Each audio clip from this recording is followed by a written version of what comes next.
ناظرین، میں آپ کے ساتھ ایک بہت دلچسپ گفتگو شیئر کرنے جا رہا ہوں۔ فضل چودھری ضمیر کی آواز سے آپ کی خدمت میں حاضر ہے۔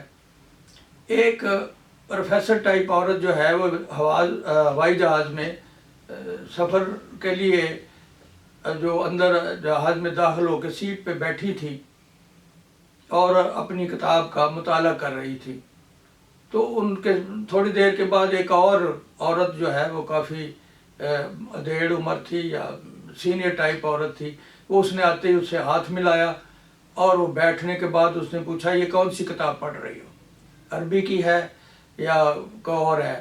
تو اس نے کہا نہیں، اردو کی ہے۔ تو پھر اور پرجوش ہوئی، اور وہ جو بعد میں عورت آئی تھی اس نے کہا کہ بہت خوش ہوئی اور ہاتھ اور ملایا زور سے پرجوش ہو کر، اور کہا کہ تم پاکستان سے ہو؟ تو اس نے کہا مجھے بہت خوشی ہوئی ہے۔ اس کے بعد اس نے سوال کیا کہ میں پاکستان کے حوالے سے قائد اعظم اور جو گاندھی ہے، جو مہاتما گاندھی ہے انڈیا کا، ان دونوں سے بہت متاثر ہوں، تو کیا تم نے مہاتما گاندھی کے بارے میں کچھ جانتی ہو؟ اس نے سوال کیا۔ چونکہ میں اس میں ضمناً ذکر کر دوں کہ وہ جو عورت تھی جینا اس کا نام تھا، وہ امریکہ میں پروفیسر تھی، اور وہ جو اسٹوڈنٹس کو پڑھاتی تھی اسلامی انٹر ریلیجن کی، وہ کافی ڈاکٹریٹ تھی اور اس کا بڑا مطالعہ تھا، تاریخ کا بھی بہت مطالعہ تھا۔ تو وہ جو اس کا مضمون جو پڑھاتی تھی، وہ جو انٹرنیشنل ڈسپیوٹ ہے جو ہے ان کے اوپر وہ لوگ پڑھاتی تھی کہ یونیورسٹی میں۔ تو بہرحال وہ ان کی کہتی میں بہت بخوبی ان ہسٹری سے واقف ہوں، اور میں کشمیر کے واقعے کو اور ساری چیزوں کو بہت اچھی طرح جانتی ہوں۔ تو اس نے کہا کہ تم نے گاندھی کا مطالعہ کیا؟ تو اس نے کہا میں نے اس کی آٹو بایوگرافی پڑھی ہے، اور اس میں اس نے سوال کیا کہ اس کی کون سے 7 ایسے گناہ ہیں یا 7 ایسی چیزیں ہیں جن پہ اس نے زور دیا۔ تو پھر اس نے بتایا کہ وہ پوپ گریگری جو ہے سن 590 ہجری میں، وہ اس نے کچھ 7 گناہ لکھے تھے کہ خطرناک گناہ جو ہیں، اور اس کے بعد وہ جو عام ہے لالچ ہے، حسد ہے، اس طرح، چونکہ میں ان کو فی الحال چھوڑ رہا ہوں جو عام ہے، اور اس کے برخلاف جو ہے گاندھی نے لکھا کہ جو 7 بڑے جو سماجی گناہ ہیں، وہ سماجی گناہوں میں اس میں یہی کہا کہ یہ جو سیاست ہے اس اصولوں کے بغیر نہیں چل سکتی، تو دولت جو ہے وہ ظاہر ہے وہ بغیر کسی ایسے کام کے بغیر نہیں مل سکتی، اور ضمیر جو ہے وہ جب آپ ہو تو وہ کسی کے ساتھ رہتی، اس طرح کی باتیں جو ہے گاندھی کی، وہ ایک سیاسی ایجنڈا اس نے سماجی جو ہے وہ دیا۔ تو وہ ظاہر قربانی کے بغیر جو ہے وہ عبادت نہیں ہو سکتی، اس طرح کی باتیں تھیں۔ بہرحال میں چونکہ اس موضوع دوسرا ہے، میں اس کو ذرا کٹ شارٹ کرتے ہوئے آگے جا رہا ہوں۔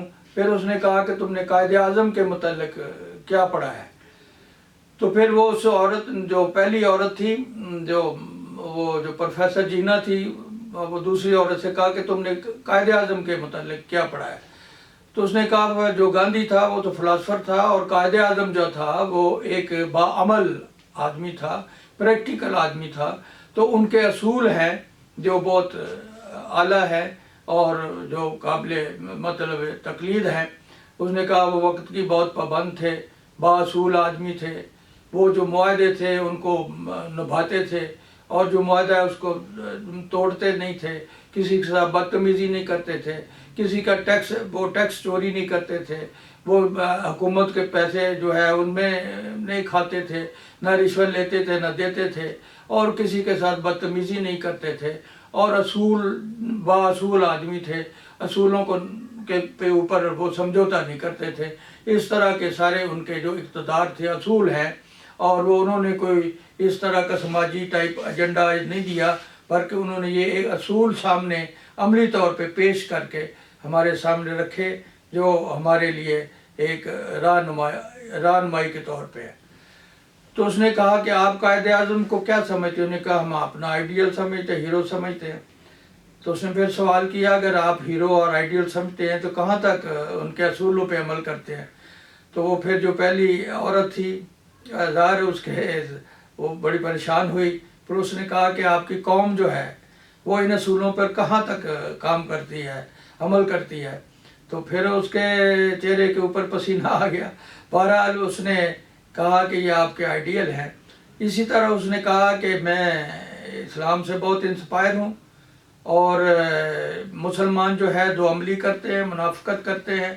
نبی اور ان کے جو خلفاء ہیں اور جو صحابہ ہیں ان کو اپنا آئیڈیل ہیرو تو مانتے ہیں، لیکن ان کی جو اسوائے حسنہ ہے یا ان کے اصول ہیں ان پہ عمل نہیں کرتے.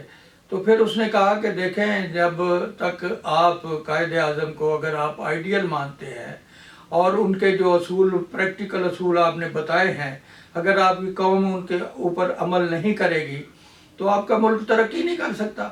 اگر آپ عمل کریں گے تو ظاہر ہے یورپ سے آپ آگے نکل سکتے ہیں.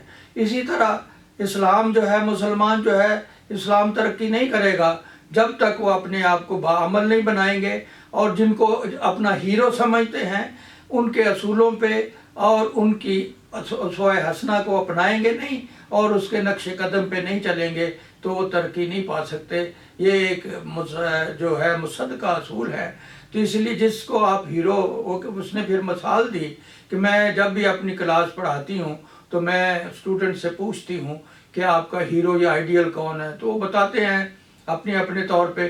تو پھر میں ان سے پوچھتی ہوں کہ اس کے اپنے آئیڈیل کو کوئی چیز آپ نے کون سی چیز اپنائی ہے جو آپ میں سے نظر آئے، تو اس میں سب خاموش ہو جاتے ہیں. تو جب کسی کو آپ آئیڈیل مانتے ہیں یا ہیرو مانتے ہیں تو آپ پہ واجب ہے، اگر آپ دنیا میں ترقی کرنا چاہتے ہیں تو پھر واجب ہے کہ اس کے جو اصول ہیں، جو اس کی اچھی باتیں ہیں، اس کو اپنے اندر اپنائیں، اور ورنہ پیچھے رہ جائیں گے. اور یہی ہے کہ وہ لوگ پھر آپ منافقت رہ جائے گی اور دوگلا پن رہ جائے گا اور دکھاوا رہ جائے گا، جو کہ عام طور پر اس طرح نظر آتا ہے. اگر آپ کا ملک ترقی کرنا چاہتا ہے اور تو قائد اعظم کے اصولوں کو اپنائیں، وہ آپ کے آئیڈیل ہیں. اسلام اگر ترقی کرنا چاہتا ہے تو اپنے نبی، خلفاء اور ان کے جو صحابہ ہیں ان کے اسوہ حسنہ اور ان کے اصول جو ہیں ان کو اپنائیں. تو پھر آپ دیکھیں کیا ایک نمایاں تبدیلی ہوگی، ورنہ اسی طرح یہ معاملہ آپ کو نظر آئے گا. بہت اچھی بات اس نے کی، اور میرا خیال ہے یہ غور طلب ہے. اور ایک جو ہے امریکن ڈاکٹر یا ایک پروفیسر ٹائپ پرسنالٹی، اس نے جو تاریخ کا مطالعہ کیا ہے، مطالعے سے جو اخذ کیا ہے، دیکھنا یہ ہے کہ اس نے کیسا ماخذ نکالا ہے اور جھنجھوڑا ہے. ہمیں ایز پاکستانیوں کو بھی اور ایز اسلام کے جو ماننے والے ہیں ان کو ایز اے ہول جھنجھوڑا ہے کہ آپ اپنے اندر دیکھیں کہ جن کو آپ ہیرو آئیڈیل مانتے ہیں آپ کہاں تک ان کے نزدیک ہیں. تو یہ ایک کافی فکر والی بات ہے، اور میں سمجھتا ہوں اس کی دانش مندی ہے کہ اس نے بڑے اچھے انداز سے اس موضوع کو اپنی ساتھ بیٹھی والی جو ساتھی تھی اس پہ واضح کیا. اور بلکہ اس طرح واضح ہوتے ہوتے یہ ایک شعر ہم کر رہے ہیں جو سب کے لیے بہت سمجھنے کی بات ہے اور عمل کرنے کی بات ہے.